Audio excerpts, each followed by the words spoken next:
But as for your music, how would you describe it? I mean, of course, you got like a huge hype, especially now that you have like very important fans. I would say like David Bowie and Byrne, just to mention a few of them.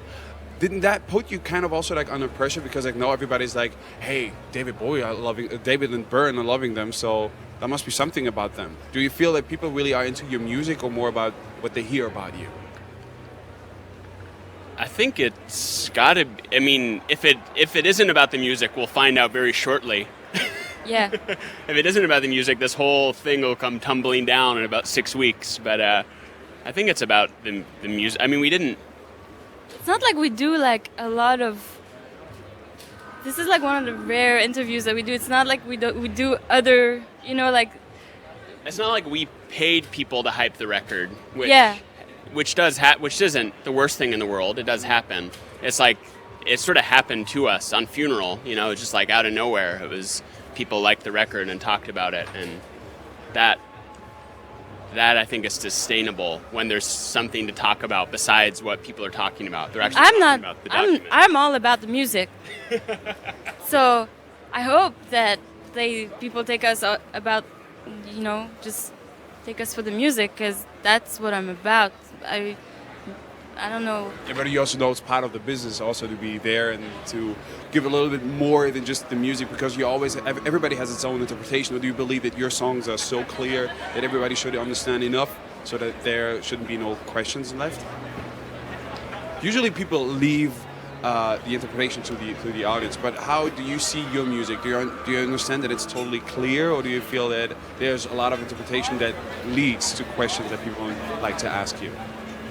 Yeah, I don't think it should be totally clear. I think when you try to be totally clear, it gets boring. Yeah. Yeah. Yeah. Yeah. So is there anything that you feel that you are misunderstood as a band so far? Yeah, probably. I don't know if I've ever talked to anyone that sees the band in the same way I see it, but that's not, our job isn't to interpret the song. Our job is to like make the music, and other people can react to it. Like, we don't have to react to it. It's their brain. But already the process of making music to me really seems to be very complicated.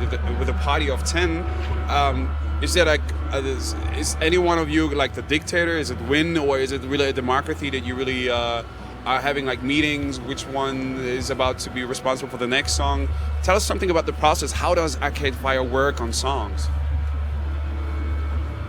We usually work in small groups. I mean, we don't like come in like everyone and try to jam something together, because it would be cacophony. It would be horrible.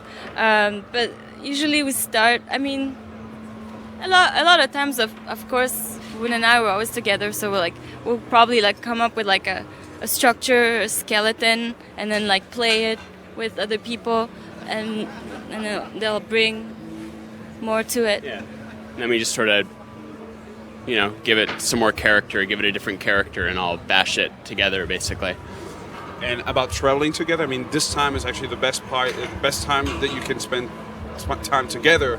Does it also influence you now on future projects? Are you already working on new material, or is it just happy to be out there, be healthy enough just to be on tour?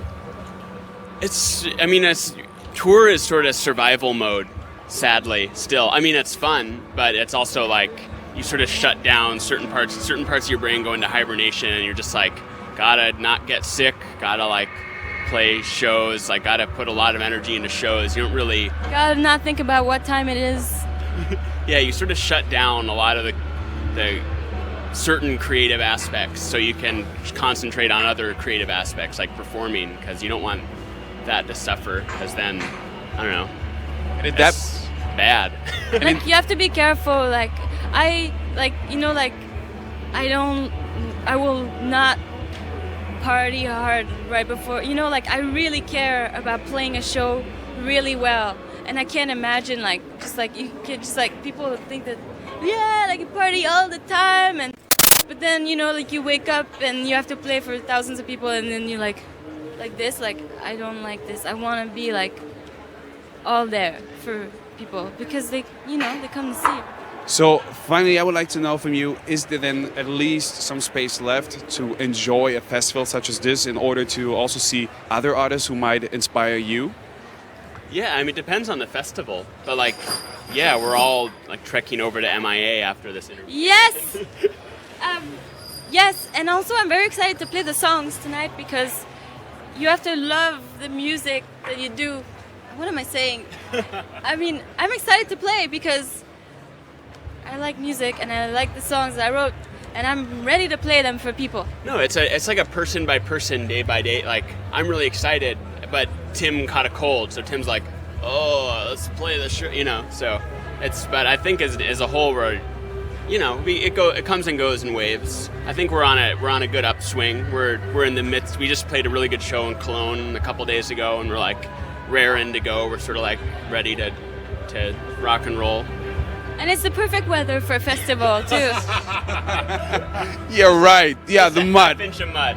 After all, that's what's called a festival. But thank you so much. I was very excited and very pleased by that interview, Régine and Will of Arcade Fire, Neon Bible, das aktuelle